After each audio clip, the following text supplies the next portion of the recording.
dati, no kuriem tiek ģenerētas atbildes, atrodas zināšanu bāzē. Virtuālā asistenta atbilžu kvalitāte ir saistīta ar zināšanu bāzē ievietoto datu kvalitāti. Nepiemēroti dati rada sliktas atbildes. Automātiskā teksta ģenerēšana ir laba tehnoloģija, tomēr ne maģija.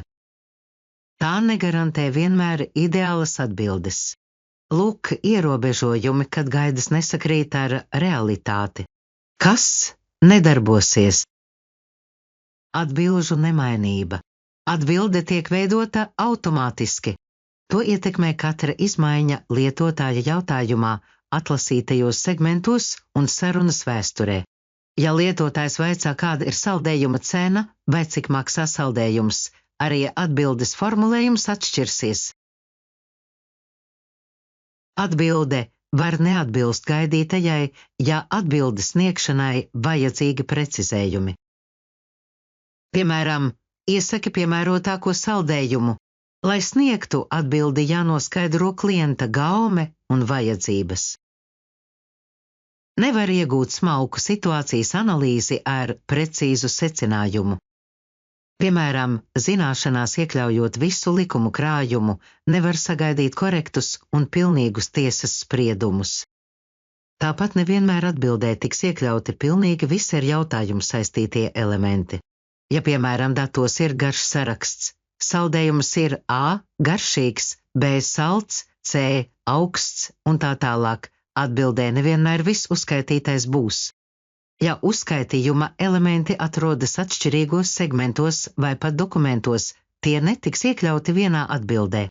Parasti vienā atbildē neizdodas iegūt arī secinošas informācijas savilkšanu no vairākiem dokumentiem.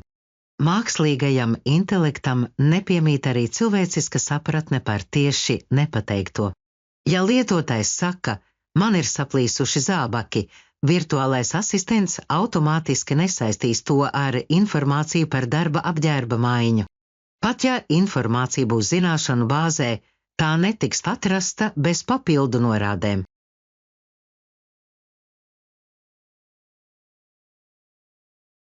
Teksta ģenerēšana neveic jēgpilnu analīzi, bet burtu pa burtam ģenerē atbildi no pieejamajiem datiem ar lielā valodas modeļa algoritmiem. Kā iegūt pēc iespējas labākas atbildes? Atbilžu kvalitāte ir līdzvērtīga datu kvalitātei zināšanu bāzē. Strukturējot datus, tiek iegūtas vēlamās atbildes. Labākas atbildes tiek iegūtas, ja dati zināšanu bāzē formulēti precīzi un tieši. Tiem izteiksmē jābūt iespējami pietuvinātiem sagaidāmajiem lietotāju jautājumiem. Ja zināšanās ir teikums mūsu lepnums, gardums, sniegpārsla un saldais, mākslīgais intelekts nesapratīs, ka tie ir saldējuma veidi.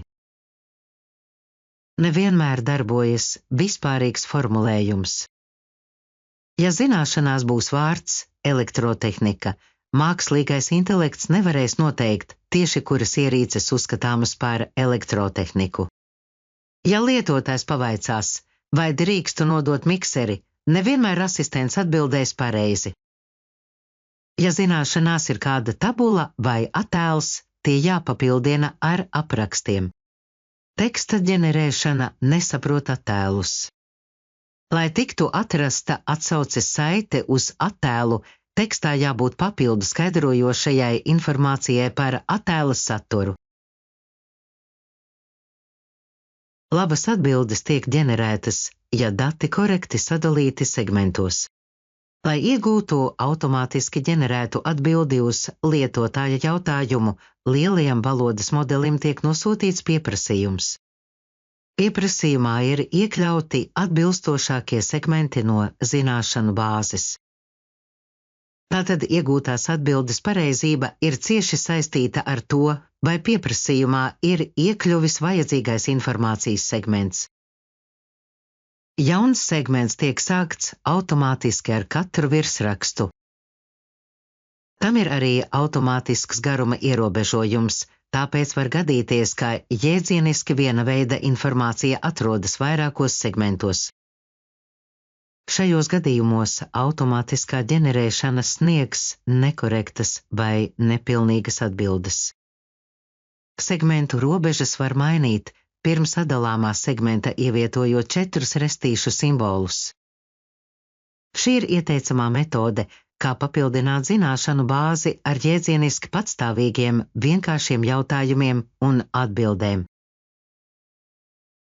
Virtuālā asistenta saziņas veidu un atbilžu struktūru var mainīt ar piemērotu uzvedni.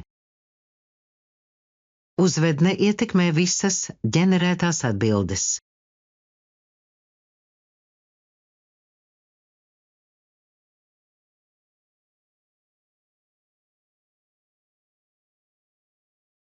Ieteikumi darbam ar automātisko teksta ģenerēšanu.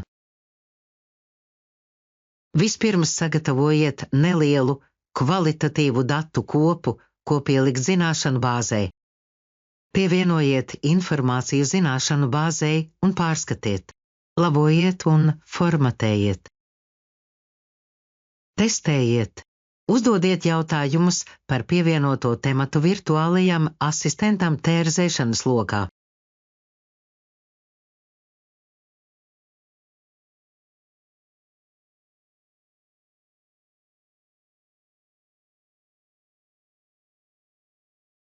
Ja netiek iegūta vēlamā atbilde, strādājiet ar pieprasījumu skatā sarunas.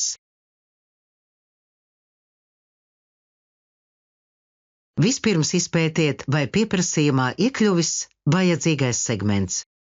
Ja segmenta pieprasījumā nav, uzlabojiet zināšanu bāzes datus un dalījumu segmentos.